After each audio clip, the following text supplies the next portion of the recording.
طب ده كان كلام الدكتور ايهاب علي. انا معايا تليفون يا شباب مفترض.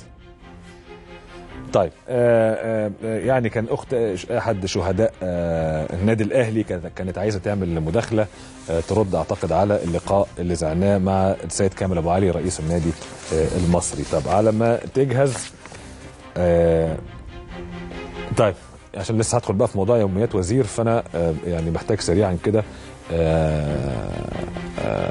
نسمع هذه المداخله من شقيقه الشهيد عمرو ستيف. اهلا بيك، اتفضلي. السلام عليكم. عليكم السلام ورحمه الله، اتفضلي. ازي حضرتك؟ اهلا بيكي. انا بس كنت عايزه بس يعني اوجه رساله عزاء للاخ عمر. البقاء لله، اشكرك ربنا يخليك. لاني فعلا احنا من الناس فعلا اللي كنا بنشوفها وكانت مخلصه جدا في عملها، وربنا يصبر اهله بجد. البقاء لله، اشكرك يا فندم. وعايزه بس اعقب على التقرير اللي قدمته الزميله او الزميل بتاع استاذ كامل ابو علي. ايوه معاك يا فندم. في كام نقطه بس. اتفضلي. انت سمعت اللقاء؟ سمعت اللقاء يعني؟ احنا متابعين حضرتك. اشكرك ربنا يكرمك، اتفضلي. بس انا عايزه بس يعني اقول له ان يعني ما ينفعش مسؤول يطلع يقول ما حصلش ان في ما تعرضش فلوس. ما ينفع يقول ايه؟ يقول ان ما تعرضش فلوس.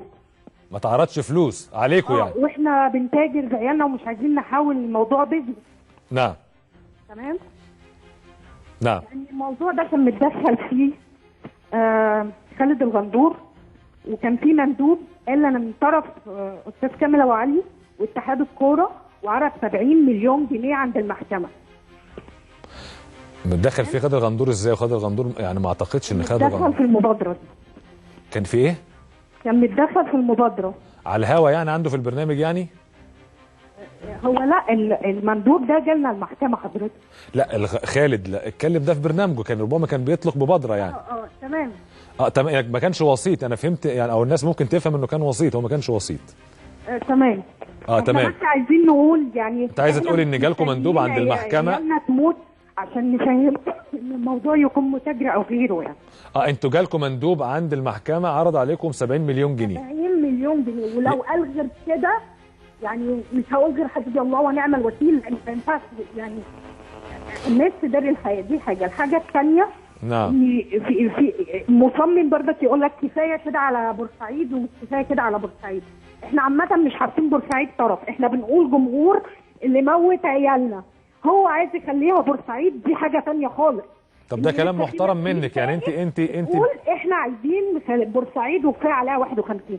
احنا ما قلنا لهمش يروحوا عند السجن وما قلنا لهمش يعملوا مشاكل، احنا كنا عايزين قصاص لعيالنا من اللي قتلهم. نعم نعم. تمام؟ نعم. يعني بس انا عايزه اقول له بس يعني حسبي الله ونعم الوكيل، تشوف اللي احنا شفناه. وبورسعيد نفسها كانت عايزه القصاص برضه لاولادكم اللي قتلهم، يعني ما فيش حد حتى بورسعيد واهالي بورسعيد. انا مع حضرتك، انا مش عايز يعني لما مسؤول يطلع يقول كده. انت مش عايزه تربطي بورسعيد كمدينه بالموضوع. يطلعوا يقولوا ايه؟ يقول لك الالترافيل اللي يقعد معاه، هو مين اللي يقعد معاهم اساسا؟ هو مين؟ نعم نعم. هو مين اساسا؟ ما ينفعش تطلع الاولاد متعلمه وناس معاها شهايد كده، يعني عيب. نعم. اشكرك شكرا جزيلا شقيقه الشهيد عمرو ستيف. قالت وجهه نظرها، بس قالت حاجه مهمه جدا، قالت احنا مش عايزين من بورسعيد حاجه. بورسعيد كمدينه وكبلد وكاهالي بورسعيد، اصدقائنا واخواتنا في بورسعيد، كل القصه احنا بتقول لك عايزين القصاص من اللي قتلوا اولادنا بس، فقط لا غير، من الناس اللي كانت موجوده وقتلت اولادنا، والمحكمه بتقول فلان وفلان وفلان وفلان وفلان، والموضوع ده في القضاء. ده كلام محترم جدا، فمش عايزين التصريحات يبقى فيها تأجيج للمشاعر. بشكرها طبعا شقيقه الشهيد عمرو ستيف. انا عندي لقاءات مع مندوب الانديه بعد اجتماعهم مع العمري فاروق النهارده، الموضوع ده لطيف اصله جدا، فهسمع اللقاءات